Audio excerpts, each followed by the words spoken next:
어떻게 인사를 시작해야 할지 어색하네요. 항상 사연을 듣기만 하다가 이렇게 글로 적어보게 되니 이상한 기분도 들고요. 안녕하세요 하고 인사로 이야기를 시작하면 될까요? 간단하게 제 소개를 드리겠습니다. 저는 40대 후반을 달려가는 아이 엄마입니다. 우리 아버지께서 나이 40 중반에 얻으신 아주 귀한 딸이나 다름없죠. 늦둥이 중에서도 아주 늦은 늦둥이라 저에게 언니 하나 오빠 하나 있는데 둘 다 20살 이상 차이가 납니다. 저희 아버지는 국가 유공자이십니다. 엄청나게 어린 나이에 6.25 전쟁을 겪으시고 당시 징병 나이가 아님에도 불구하고 국군을 도와 국가를 위해 싸우셨다고 하셨습니다. 자세한 사정은 모르지만 나라를 위해 응당해야 할 일을 하셨다며 다리에 입은 총상을 아주 자랑스럽게 생각하셨습니다. 그 덕에 국가 유공자로 인정을 받으셨죠. 전쟁통이 끝나고 언니와 오빠를 낳아 키우면서 안 해본 일이 없을 정도로 고되게 사셨다고 했습니다. 살림살이가 좋아지고 여유라는 것이 생겼을 때 덜컥 제가 들어섰는데 얼마나 복덩이 같았는지 어머니 몸에 무리가 갈 걸 아시면서도 저를 꼭 낳자고 하셨다네요. 극진한 가족들의 보살핌 아래에서 저는 무사히 태어났고 나이 차이가 많이 나는 오빠와 언니에게 둘러싸여 사랑만 받고 자랐다고 했습니다.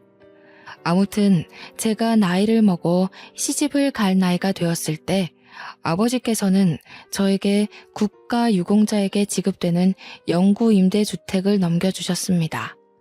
자식들까지 50년은 살 수 있는 제도가 있었기 때문에 적은 보증금으로 널따란 집에 살 수 있게 되었습니다. 그때 이미 오빠와 언니는 노후 준비를 시작하는 단계였기 때문에 막내딸인 저에게 임대주택을 해주시는 부분에 있어서 전혀 거부감이 없었습니다. 오히려 우리 막내가 집 걱정 없이 편안하게 살 수 있어 다행이라고 좋아하셨어요. 그렇게 제 결혼이 몇 년 지나지 않아 행복하게만 살아달라는 아버지의 유언을 끝으로 아버지는 제 곁을 떠나셨습니다. 어머니께서도 몇 개월 지나지 않아 저를 떠나셨죠. 우리 오빠와 언니들은 나이가 들면 당연한 수순이라 하셨지만 제 나이 고작 30대에 두 부모님을 여의니 가슴이 아팠습니다. 제가 서론이 조금 길었죠. 이제 몇 년 전 저에게 일어난 아주 황당한 사건에 대해 이야기를 해보려고 합니다.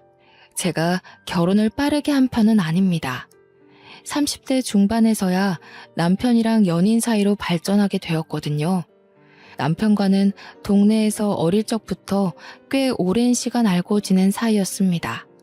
결혼 전부터 우리 부모님, 오빠와 언니 모두 제 남편의 존재를 알고 있을 만큼 친한 사이이기도 했고요. 오빠 동생 사이로 한평생을 알고 지내다가 어느 날 서로의 존재가 생각보다 깊다는 것을 깨닫고 연인이 되었습니다. 나이가 있으니 양가에서는 더 볼 것도 없다고 하루라도 빨리 결혼하기를 원했고 저희 아버지의 노안이 깊어지실 때라 저도 서둘렀습니다. 제가 남편과 결혼한 지 1년쯤 지났을 때 제 뱃속에 새 생명이 찾아왔어요. 오랜 시간 기다린 만큼 양가의 축복을 받으며 새 생명의 존재를 확인할 수 있었습니다. 그런데 제 임신과 거의 동시에 남편의 하나뿐인 남동생인 도련님이 시댁에 폭탄을 터뜨렸어요. 바로 혼전 임신을 시켰다면서 결혼을 하겠다고 한 거예요. 시부모님은 너무나도 당황스러워 하셨습니다. 물론 도련님 또한 결혼할 나이가 되긴 했지만 개혼한 지 1년 만에 혼전 임신을 했다며 빨리 결혼을 해야겠다고 재촉하는 도련님을 보고 어이가 없으셨겠죠. 결혼식에 한두 푼 들어가는 게 아니잖아요. 게다가 도련님이 그간 누구보다 성실하게 살아왔던 터라 속도 위반을 했다는 사실 자체가 충격적이었던 것 같아요. 도련님이 결혼을 하겠다고 하니 시부모의 근심을 늘어놨죠. 저희가 결혼하면서 돈이 꽤 들어갔는데 노후 준비도 제대로 시작하지 못한 시댁에서 둘째 아들에게 바로 또 돈이 들어가야 한다고 하니 결국 도련님에게는 제대로 된 지원을 해주지 못했습니다. 우리야 집을 친정아버지 덕에 좋은 조건으로 들어왔지만 그 동네 자체가 집값이 엄청 비싼 동네는 아니었거든요. 주거 인구가 꽤 많고 아이들이 많이 사는 동네였어요. 약간 신혼부부들이 주거하기 좋은 동네라고나 할까요? 학원이나 학교도 잘 되어 있고 주변 인프라도 괜찮은 편에 속하지만 도로 교통은 조금 애매한 그런 동네요.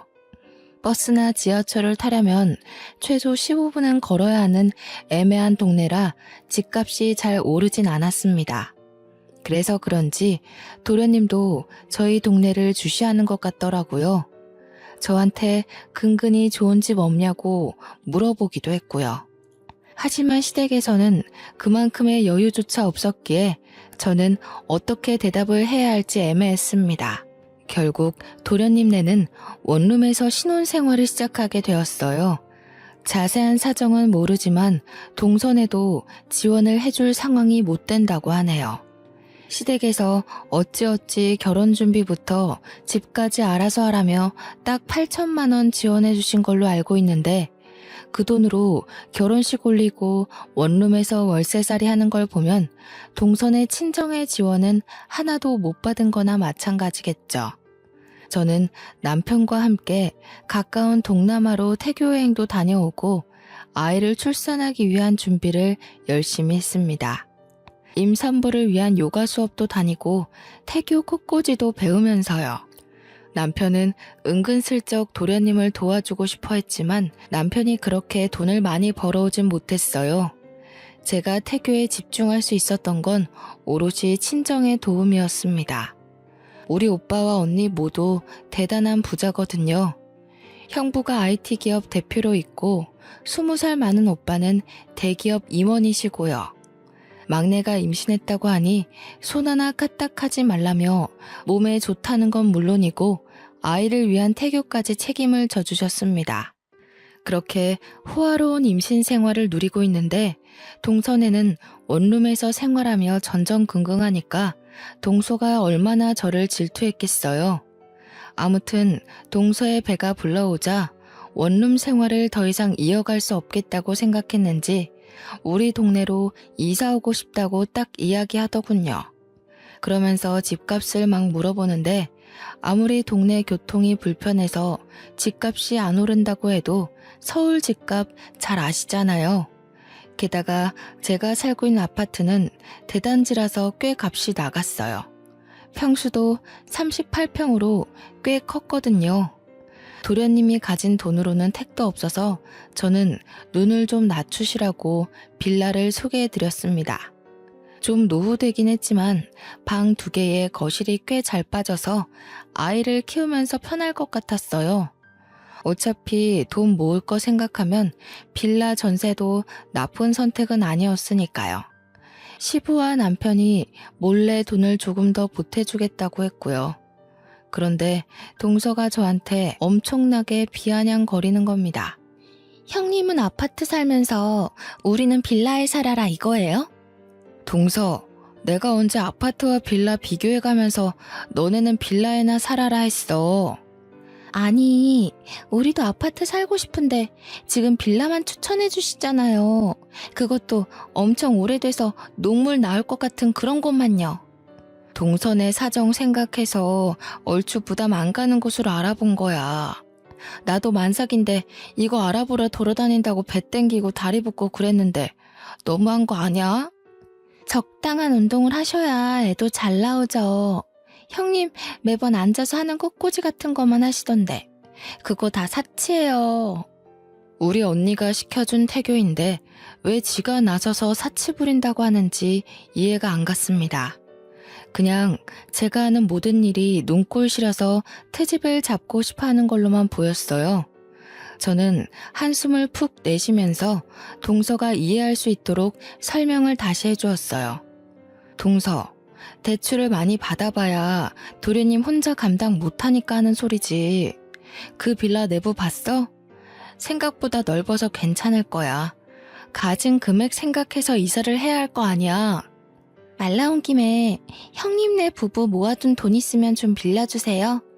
가족끼리 어려울 때 서로 돕고 그래야 하죠. 남편이 분명 몰래 도련님을 도와준 걸로 알고 있었는데도 저렇게 뻔뻔하게 나오니까 짜증이 나더라고요.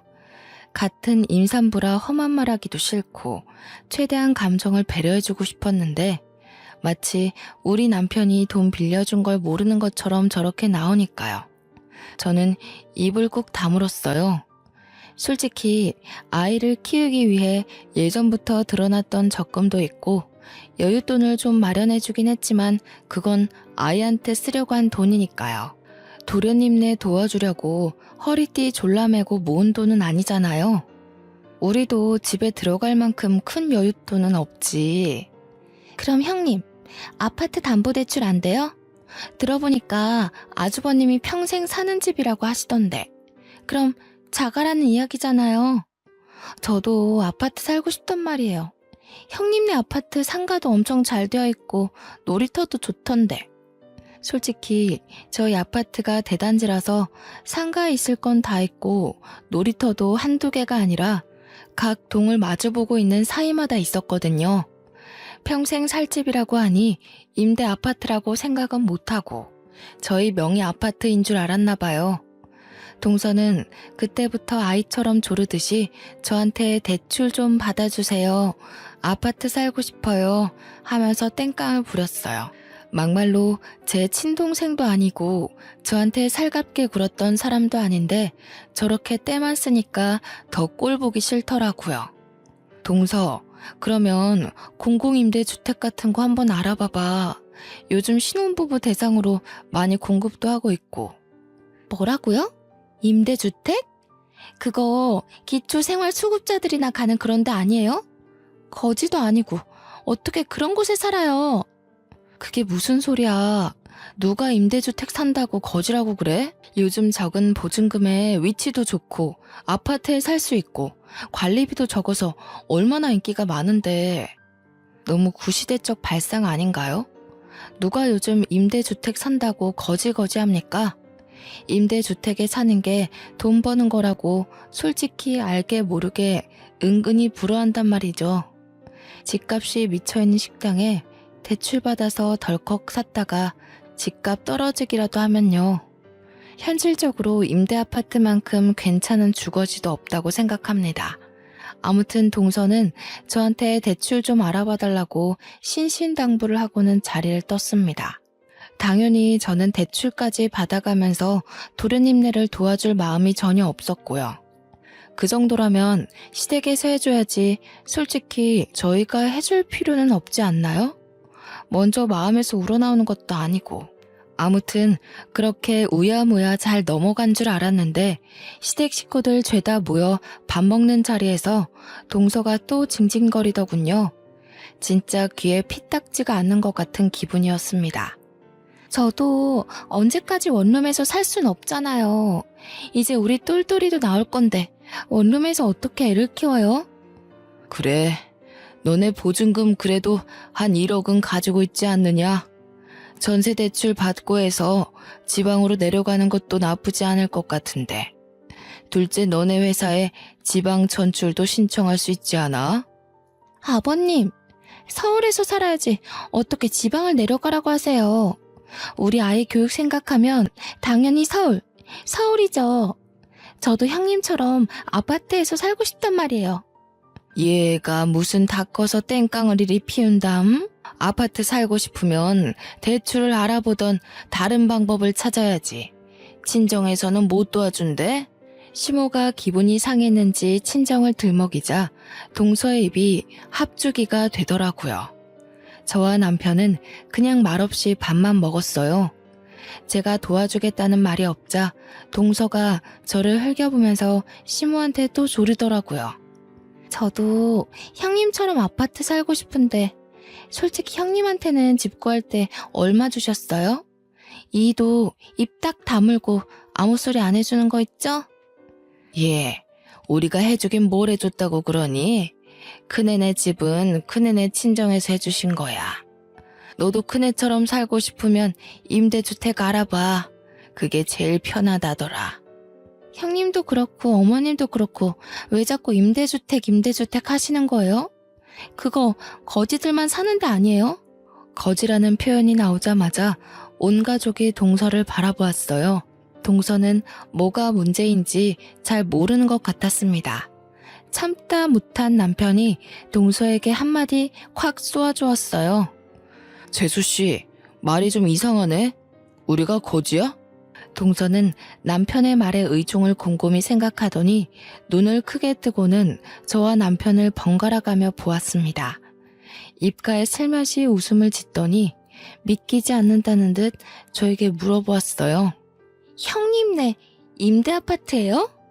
한 건 잡았다는 그 표정을 얼마나 즐거웠으면 숨기지도 못했을까요? 저는 그냥 말없이 고개를 끄덕였어요. 그러더니 어머머 하면서 유난을 막 떠는 거예요. 어머머, 정말 상상도 못했네. 아파트 가졌다고 유난 떨더니 임대였어요? 동서, 내가 언제 유난을 떨었다고 그런 식으로 말을 해?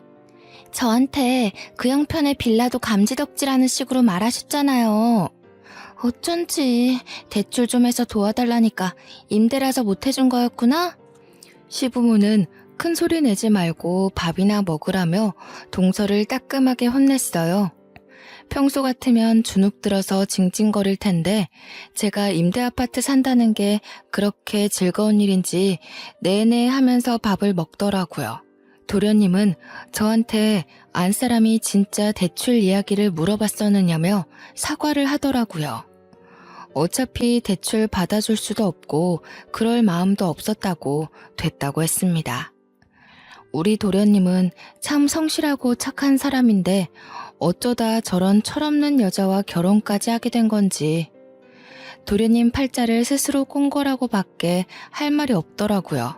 물론 동서가 나이가 어려서 그런 거라고 생각하려고 했죠. 저랑도 거의 10살 차이 가까이 나니까요. 그런데 날이 가면 갈수록 나이가 어려서 철이 없다 뿐만 아니라 원래 성격이 베베 꼬이고 남 깎아내리기 좋아하는 것 같더라고요. 아무튼 어찌 더 마련한 건지 결국 동서는 우리 동네 빌라로 이사를 오게 되었어요. 빌라는 싫다 더럽다 하더니 돈에 맞춰 살아야지 어쩌겠어요. 이사 준비까지 다 마치고 한 동네 살면서 저는 동서를 은근 피해 다녔습니다. 동서를 길에서 만나면 골치가 아플 것 같았거든요. 둘 다 만삭이니 출산 시기가 비슷했어요. 그런데 동서가 먼저 진통이 오기 시작한 거예요. 저는 시댁 식구들과 함께 병원에 가서 태어난 조카를 보게 되었죠. 똘똘이라고 하더니 정말 똘똘하게 생긴 조카가 누워있더라고요. 우렁차게 오는 것까지 너무너무 귀여웠어요. 조카 선물이라고 베네 저고리에 작지만 돈봉투까지 넣어서 동서에게 선물을 했죠. 동서가 조리원을 가고 저도 딱 일주일 후에 아이를 낳았습니다. 건강한 딸이었어요. 시댁 식구들은 전부 아들 하나 딸 하나 태어나서 너무 행복하다고 하셨고요. 저희 언니와 오빠는 아이 낳느라 고생했다며 강남에 정말 유명한 산후조리원으로 보내주셨습니다. 동서는 동네에서 좀 큰 산후조리원에서 조리를 했거든요. 그런데 제가 강남에 있는 산후조리원에 간 그것조차 질투가 나는지 조리원을 퇴소해서 아이와 함께 집에 돌아와서도 내내 비교를 해가며 궁시렁거렸습니다. 시댁에서 차별해서 조리원을 보내준 것도 아니고 저는 친정에서 해준 건데도 불구하고 그렇게 미운 소리만 하더군요. 거기다가 저는 조카 태어났다고 선물도 했는데 받아가 놓고 저한테는 아무것도 돌려주지 않더라고요. 형님은 좋겠네요. 연예인들이나 간다는 산후조리원에서 실컷 쉬셨으니까. 조리원이 다 똑같지 뭐. 동서도 잘 쉬었을 거 아니야. 방이 얼마나 좁던지 불편해 죽는 줄 알았다니까요. 계속해서 저를 만날 때마다 볼멘 소리를 하는데 저라고 그 만남이 즐겁겠어요? 피곤하기만 했어요. 저는 아이 핑계를 대고 동서가 만나자고 할 때마다 피해 다니기 일쑤였습니다. 그렇게 수개월이 지나고 아이가 20개월이 되었을 무렵 임신하자마자 대기를 해놨던 어린이집에서 연락이 왔어요. 자리가 비었다고 입소할 거냐고 묻더라고요. 저는 프리랜서로 웹디자인 일을 하고 있었는데 형부네 회사에 이름을 올려놓았던 터라 맞벌이 각오로 되어 있었거든요. 서울에서는 맞벌이여도 어린이집 입소가 하늘의 별따기라서 임신하자마자 대기도 올려두었던 덕분이었죠. 자리가 났다고 하니 아이의 사회성 기르는 데에 어린이집만큼 좋은 것도 없다고 해서 어린이집에 보내기로 했습니다. 시댁 식구들 모두 모여 식사를 하는 자리에서 남편이 운 좋게 자리가 나서 어린이집에 보내기로 했다고 하니 동서가 또 말을 던지더라고요. 와, 형님은 운도 좋으시네요. 우리는 아직 대기 순위가 20번대인데 임대 아파트 살면 어린이집도 빨리 들어갈 수 있어요? 일부러 임대 아파트를 강조하며 말을 하는데 그 주둥이를 확 때리고 싶었습니다. 동서는 전업주부거든요. 외벌이니까 당연히 순위가 꼴찌이죠. 집에서 충분히 애를 돌볼 수 있는 입장이니까요. 그걸 뻔히 알면서도 임대 아파트 들먹이면서 말하니까 너무나도 기분이 나빴습니다. 역시 임대 아파트 살면 맞벌이를 해야 하니까 나라에서도 이해를 해주는 건가? 맞아요, 형님. 원래 힘든 사람들한테 복지가 제대로 가야 한다던데 형님네가 딱 그건가 보다. 그러면서 웃어대는데 도대체 누가 누굴 거지 취급하는 건지 모르겠더라고요. 듣다 못한 시부가 동서한테 경거망동한 행동하지 말라고 경고를 주었어요. 그런데도 동서는 날이라도 잡은 건지 그동안 제가 동서를 피해 다닌 시간만큼 오늘 전부 쏟아부으려고 하는 건지 말을 이어가더라고요. 육아수당이나 아동수당도 혹시 임대 살면 더 줘요? 나도 임대 들어갈까? 아니, 임대 아파트는 뭐 저 들어갈게요 하면 들어갈 수 있는 줄 알더라고요. 동서네가 살고 있는 빌라 전세에 비하면 우리 집은 궁궐인데 말이죠. 시댁 모임 있을 때마다 저렇게 대놓고 까내리는 것도 불편했는데 남편은 꾹 참더라고요. 저한테 그냥 무시하라고 배알이 꼴려서 저러는 거라고 그러면서 한숨을 푹 내쉬었어요. 동서가 집에서도 돈도 안 벌어오고 놀고 먹고 지내면서도 살림에는 신경 하나도 안 쓰고 산다고 도련님 보고 투잡디라고 난리를 부린답니다. 언제까지 빌라에 살거나 아파트로 이사 가자고 떼만 써대고 도련님이 신경쇠약에 걸릴 것 같다고 남편에게 신세한탄을 했대요. 그런 관계가 몇 년이 지속이 되니 도련님이라고 동서가 곱게 보이겠어요.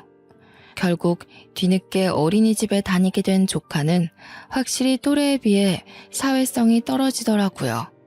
그렇게 또 몇 년이 지나고 유치원에 입학할 나이가 되었어요. 운 좋게 병설 유치원에 합격이 되어서 저는 따로 준비할 것 없이 병설 유치원을 보내기로 했죠. 서울에서 병설에 보내려면 3대가 덕을 쌓아야 한다는 말이 있던데 우리 아버지 덕인가 싶기도 했습니다. 남편과 저는 유치원 입학 날만 손꼽아 기다렸어요.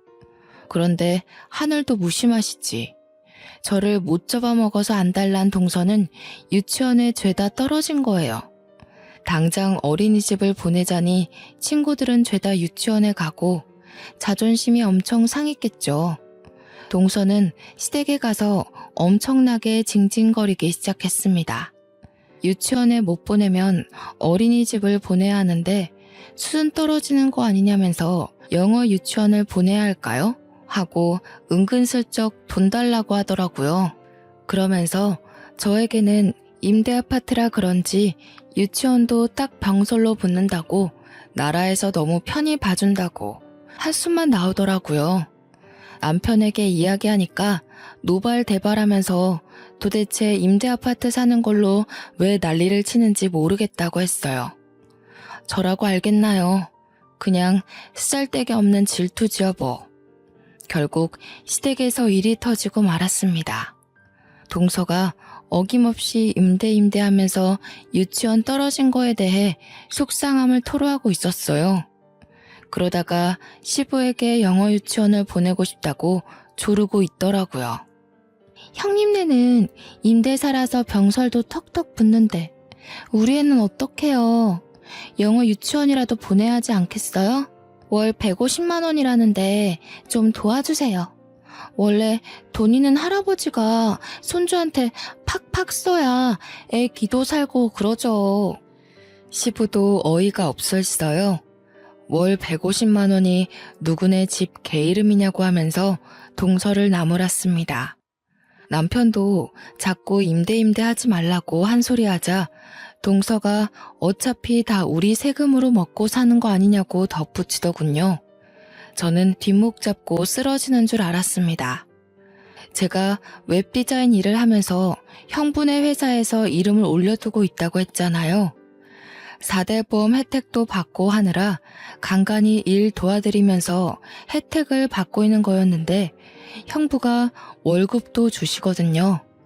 한 달에 2주일 정도 재택에서 근무하는데 돈 한 푼 안 주고 어떻게 부려먹냐면서요. 저랑 남편이 벌어오는 돈만 따지면 한 달에 600만 원 정도 돼요. 그렇게 버는 저희도 월 150만 원이 부담돼서 영어 유치원은 생각도 안 했는데 동선에는 심지어 외벌이잖아요. 도련님 혼자 월 300만 원 조금 넘게 벌어오는데 월급의 반을 유치원비로 쓰면 생활은 어떻게 하겠어요? 철이 없어도 저렇게까지 없을 수 있나 싶어 그냥 모르쇠로 일관했습니다. 그렇게 또 뜸하게 지내며 저를 시기 질투하는 동서를 가뿐히 무시해주면서 지냈어요. 동네에서 자주 마주치긴 하지만 그냥 인사 정도만 하고 제가 일이 바쁘다며 몇 번 피하고 지냈죠. 그러다가 초등학교에 입학을 하게 되었는데 아무래도 같은 동네에 살다 보니 같은 초등학교에 조카가 배정을 받았더라고요. 그것도 입학식 때 마주쳐서야 알았지 뭐예요. 저는 딸아이에게 조카와 함께 초등학교에 다니게 되었으니 잘 지내보라고 했어요. 어른들끼리 사이가 안 좋다고 해도 사촌지간까지 친하게 지내지 말라고 하는 것도 우스워서요. 학교를 보낸 지 한 3개월이 지났을까 아이가 점점 표정을 잃어가는 것 같았어요. 뭘 물어봐도 대꾸도 없고 학교 생활은 어떠니 하고 물어봐도 말을 안 하고요. 걱정이 되어서 담임 선생님이랑 상담도 해봤는데 교실에서는 아주 바르게 생활한다고 했어요. 저는 그래서 별 대수롭지 않게 생각하고 넘어갔습니다. 그렇게 여름방학이 지나고 2학기가 시작되었어요. 딸아이는 학교 가는 걸 무척 싫어했는데 저도 어릴 때 학교 가는 걸 싫어했던 터라 누구나 다 똑같은 마음이라고 달래서 학교에 보냈습니다. 그날은 우리 집에 오빠와 언니가 놀러 오기로 한 날이었어요. 오빠는 퇴근하고 놀러 오기로 했고 언니는 막내가 집에서 대접한답시고 일이라도 할까봐 도와주겠다고 일찌감치 집으로 왔습니다. 언니가 우리 딸을 조금이라도 빨리 보고 싶다고 재촉하는 바람에 언니와 함께 학교 앞으로 하교하는 딸을 마중 갔어요. 그런데 교문을 나오는 딸이 엉엉 울고 있는 거예요. 저는 어디 다쳤나 싶어서 놀래서 딸에게 달려갔습니다. 무슨 일이냐고 소리치면서 달려가는데 뒤에서 조카 녀석이 우리 딸한테 달려오더니 제 얼굴은 보지도 못했는지 코를 콱 막는 신용을 하더라고요. 어우 냄새, 거지 냄새. 이러면서 달려가는 거 아니겠어요? 옆에서 아이를 달래던 우리 언니도 놀래서 저놈은 누구니 하고 되묻고 저는 조카가 우리 딸에게 거지 냄새라는 말을 했다는 사실에 너무 큰 충격을 받았어요. 우리 애는 더 큰 소리로 엉엉 울었고요. 저는 일단 아이를 데리고 집으로 돌아와서 자세한 이야기를 듣기로 했어요. 딸아이는 한참을 울다가 조금 진정이 되었는지 그제서야 이야기를 하기 시작했습니다. 조카는 같은 반도 아니고 옆반인데 자꾸 쉬는 시간마다 자기한테 와서는 기생수라고 놀린다는 겁니다. 처음에는 기생수가 뭔지 몰라서 그게 뭐냐고 채근을 했어요. 기생수가 뭐냐면 기초생활수급자의 줄임말이야. 딸은 또 서러운지 눈물을 뚝뚝 흘려댔습니다. 우리 언니는 뒷목을 잡고 쓰러지는 신용을 했어요. 저도 너무 충격받아서 입을 떡 벌렸고요. 사촌이 자꾸 나한테 임대아파트에 산다면서 기생수라고 놀려. 그리고 거지 냄새 난다고 저리 가라고 막 밀치고. 저는 눈이 돌아가는 것 같았습니다. 도저히 화를 참을 수가 없어서 동서에게 전화를 걸었어요. 솔직히 초등학교 1학년 학생이 알아봐야 얼마나 알겠어요? 다 동서가 주입해놔서 그걸 놀림거리로 삼는 거 아니겠어요? 저는 분노해서 눈물이 쏟아질 것 같았어요. 한참 동안 통화 연결이 되지 않다가 동서가 전화를 딱 받더라고요. 여보세요 하는 동서의 목소리가 들리자마자 너무 화딱지가 나서 동서에게 마구마구 쏘아댔습니다. 동서, 조카가 우리 아이한테 거지 냄새 난다고 기생수라고 놀려댄다는데 동서가 바로 잡아야 하는 거 아니야? 어떻게 초등학교 1학년밖에 안 된 애가 그런 소리를 하고 다녀? 기생수요? 기생수가 뭐야? 아, 기초생활수급자? 형님, 그거 다 애들 장난이잖아요. 뭘 그렇게 예민하게 굴어요? 장난? 지금 말 다 했어? 솔직히 임대아파트 살면 다 그렇게 무시받는 거라니까요. 인식이 그렇잖아요, 인식이. 돈 없고 가난하고 못 먹고 사는 애들이 들어가는 집. 제가 뭐 틀린 말 했나요? 동서, 어떻게 엄마라는 사람이 그런 식으로 편을 가르고 말을 할 수가 있어? 애들은 장난으로 그러는 거겠죠. 저 바빠서 그럼 끊을게요. 동서는 끝까지 깔깔 웃어댔어요. 옆에서 통화를 듣던 언니가 콧김을 씩씩 뿜으면서 주먹을 쥐고 있었습니다. 우리 언니의 성격도 매우 불같거든요. 나이가 60대이지만 여전히 20살처럼 정정했어요. 그게 지금 그 맨날 임대아파트로 노래 부른다는 동서지? 저는 언니를 향해 고개를 끄덕였습니다.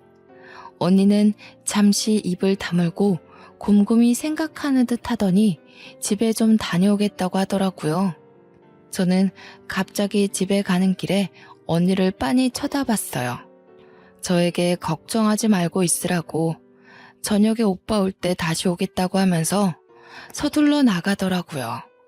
친정 식구들이 모이기로 한 날이라서 그런지 남편도 일찍 퇴근을 했어요. 남편이 퇴근한 지 얼마 되지 않아 오빠도 도착했고 언니는 형부와 함께 왔습니다. 오빠가 그럴 줄 알았으면 자기도 와이프랑 같이 오는 건데 실수했다며 분위기를 올리려고 웃더라고요. 그런데 언니의 표정이 완전히 살벌했어요. 그리고 언니와 함께 온 형부의 표정도 엄청나게 비장했고요.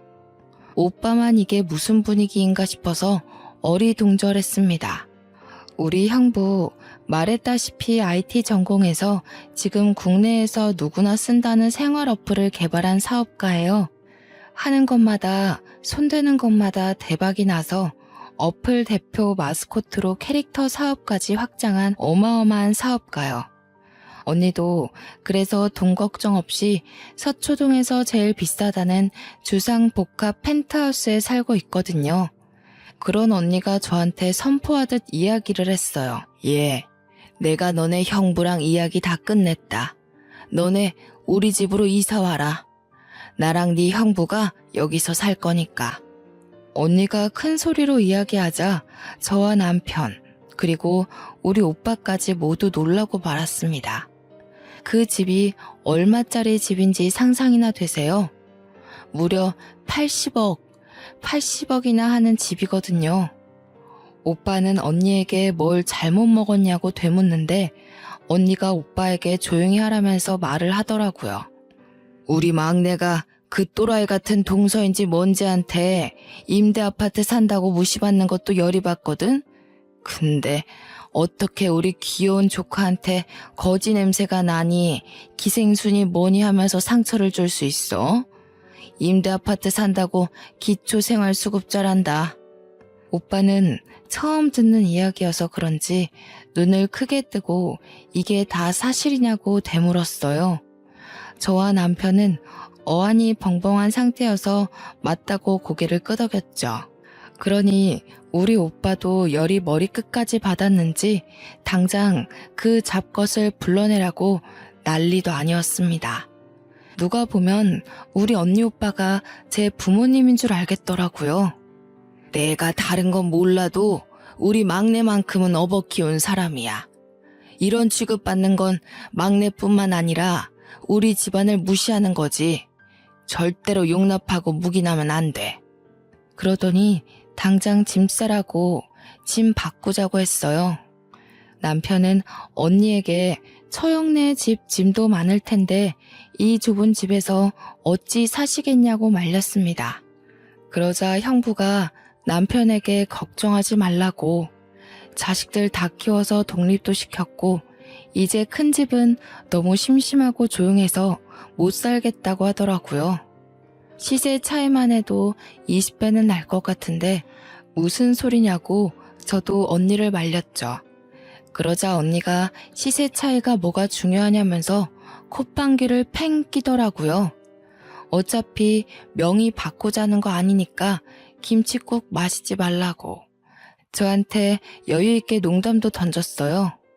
저제도 서초동 한복판에서 강남 학군 즐기면서 살아봐. 기생충이니 기생순이 그딴 소리 하는 것들 확 밟아주라고. 나도 서초동 거기 길 막혀서 운전하기도 힘들었고 여기서 사는 게 더 좋겠다고 생각해. 그리고 장인어른께서 물려주신 집이잖아. 그래, 맞다. 그 말 틀린 거 하나 없다. 애 교육시킨다고 생각하고 강남 학군에서 학교도 보내고 학원도 보내고 해. 아이 교육에 환경이 얼마나 중요한지 알지? 돈 걱정은 하지 말고. 친정 가족들이 모두 든든하게 제 편을 들어주니 눈물이 날 것 같았어요. 남편은 염치 없지만 그렇게까지 생각해 주신다면 이사를 가야겠다고 하더군요. 오빠가 잘 생각했다면서 가전도 가구도 싹 바꿔주시겠다는 거예요. 우리 오빠가 대기업 임직원으로 있는데 계열사 업체들 전부 직원 할인 받아서 바꿔줄 수 있다고 하시면서요. 이 정도로 생각해 주는데 제가 언제까지고 자존심만 부리면서 됐다고 하기도 뭐하고, 그리고 무엇보다 동서에게 복수해주고 싶은 마음이 커서 알겠다고 했습니다. 그날 저녁 기쁜 마음으로 저녁 식사를 마치고 정말 일주일 만에 저와 언니는 집을 바꿨어요. 시댁에는 사정을 설명드렸는데 동서네에게는 일부러 말을 안 했습니다. 딸도 전학을 보냈어요. 정말 학구열이 장난 아닌 동네더라고요. 초등학교 1학년인데도 종합학원을 줄줄이 다니고 있었어요. 저도 이왕 이사 온 거 무리해서라도 공부를 시켜야겠다고 생각했는데 언니가 구세주처럼 나타났습니다. 언니랑 오래 알고 지낸 친구가 서초동에서 엄청나게 큰 종합학원을 운영하는 원장이라는 거예요. 완전 할인받아서 정규반도 등록하게 되었어요. 또 학원 입장 입김이 장난 아니잖아요. 미리 언지를 해놓은 탓인지 우리 딸이 그 대단지에 가장 좋은 펜트하우스를 산다는 소문이 학원에서 학교로 소문이 쩍 퍼진 거예요. 동네 학부모들부터 시작해서 반 친구들까지 우리 딸에게 잘해주더라고요. 이래서 정말 돈이 무서운 거구나 싶었습니다. 우리 딸이 서서히 새 학교에 적응해 나갈 무렵 동서에게 연락이 왔어요. 드디어 올 게 왔구나 하는 생각이 들었죠. 동서는 요즘 조카가 아프냐, 왜 학교를 안 나오냐고 물어보았고 저는 대답하지 않고 주말에 시댁 식구들과 함께하는 저녁 식사에 올 거냐고 물어봤습니다. 그랬더니 오겠다고 하길래 알겠다고 했어요. 저는 시부모님에게 집들이도 할 겸 저희 집으로 오시라고 했습니다. 동서에게는 말을 하지 않았고 도련님에게 주스만 드렸어요. 딸아이에게도 조카에게 당당해지라고 말을 해두었죠. 시부모님이 먼저 도착해서 집 구경을 하시는데 동서네가 왔더라고요. 조카 녀석이 현관문을 열고 들어오면서부터 우리 딸아이를 보고는 기생수, 거지 냄새 이러는 거예요. 동서는 그런 조카의 입을 황급히 막았지만 이미 시부모님은 다 들어버린 뒤였죠. 기생수의 거지 냄새라니 뭔 소리냐? 아니야 아버님. 예, 엄마가 그런 소리 하지 말랬지. 아니, 엄마가 쟤한테 기생수라고 부르라고 시켰잖아. 학교에서 볼 때마다 냄새 난다고 하라고. 동서가 시킨 거였어? 우리 임대 아파트 산다고 기초생활수급자라고 부르라고 시킨 거야? 이미 시부모님도 저희에게 설명을 들어서 다 알고 계셨지만 모르는 척 하시면서 엄청 놀란 듯이 동서를 나무랐어요. 정말 그런 소리를 하고 다닌 게야? 하면서 사방팔방에서 동서를 공격해대니 무척 당황한 것 같더라고요. 아니, 제가 틀린 말 한 것도 아니잖아요. 남의 집에 초대해놓고 임대 아파트 살면서 이건 또 무슨 허세예요? 하루 빌린 집이에요? 주제 파악 좀 하고 살아. 고작 2억짜리 전세 빌라에 대출 끼고 새들어 살면서 누구 보고 기생수라는 거야. 어머머, 이제서야 본색을 드러내시네. 그래도 우리 집은 임대는 아니거든요. 시부모님도 열이 받았는지 동서에게 막 뭐라고 하시고 도련님도 경멸 어린 시선으로 동서를 바라보았어요. 조카만 동서 다리에 딱 매달려서 울먹거리고 있었습니다. 동서, 계속 기생수 하지 마. 지금 동서가 와 있는 이 펜트하우스 이제 우리 집이거든?